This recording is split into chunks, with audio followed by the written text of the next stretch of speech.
Човек и маче. Ја зедов кредата што ми ја даде сестра ми и со Тони отидовме да се играме кај новото училиште. Всушност, тоа сега се гради. Тони ме замоли. Дај ми ја половината светла и на штицата од оградата нацрта човек. Твојот човек е многу мршав, му реков, ама не изгледа лошо, само би требало да има и друштво. Знам, се согласи Тони, но јас веќе немам креда за друштво. Нацртај му ти нешто. Времето беше облачно. Решив дека ќе биде најумно да му нацртам чадор. Имам уште малку креда, Тони. Кажи уште што да нацртам. Нацртај маче, продолжи Тони. Таквите човеци ги сакаат мачињата. Вечерта небото над градот сосема поцрне. Почна да грми и да светка. Ке заврне? Загрижено рече нацртаното маче. Нека врне, рамнодушно одговори мршавиот човек. Нека врне, ама ќе ме наврне, додаде мачето. Јас имам чадор, мирно одговори човекот. Ти имаш чадор, ама јас немам чадор, рече мачето. Што ти можам јас? Праша човекот. Како што ми можеш, јас сум твое друштво и ти мораш да се грижиш за мене, рече мачето. Како да се грижам за тебе? Сакам и за мене да најдеме чадор, а за да најдеме треба да побараме. Добро, да побараме, се согласи човекот. Слегоа од штицата и тргнаа. Напред одеше човекот со чадор, а по неко мачето без чадор. Улицата беше празна, пуста. Прозорците на куќите одамна веќе не светеа. Слушај, човеку, одеднаш мјаукна мачето. Оние деца што не цртаа заборавија нешто многу важно. Што?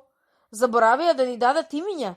Гледаш колку е темно. Ако се изгубиме, не ке знаеме како да се бараме. Може и без имиња, мирно рече човекот. Не може без имиња, настојуваше мачето. Ти велиш ти може, зашто не умееш да измислиш никакво име. Добро, штом ти умееш да измислуваш имење, измисли, се согласи човекот. Само брзо. Ти ке се викаш човекот креда, а јас маче без чадор. Сакаш? Добро, рече човекот и продолжија. На аголот од една улица стоеше милиционер, но тој се правеше како да не ги гледа. Дојдоа пред еден излог со чевли и застанаа.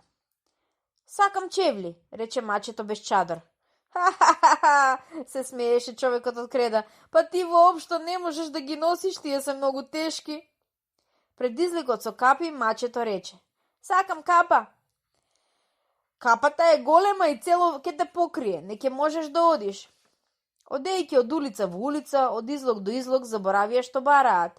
Но кога стигнаа пред едно осветлено стакло, зад кое се гледаа колбаси, кашкавали, салами и суво месо, јачето мјаукна. Мене ми се јаде. И мене ми се јаде, рече човекот од креда. Ајде да влеземе и да се најадеме. Бидејќи беше сосем тенко, мачето без чадор веднаш се провлече под вратата и викна. Ајде човеку, влегувај. Човекот се обиде, но не успеа. Неговиот чадор беше отворен и никако не можеше да го провне под вратата. Ајде човеку, влегувај, што чекаш? Повтори мачето без чадор. Лесно ти е тебе без чадор, тажно рече човекот, ама јас со овој проклет чадор за никаде сум. И остана на тротоарот. Чекаше и чекаше, се додека не помина камионот што ги прскаше улиците. Еден шмрк и човекот од креда за секогаш исчезна.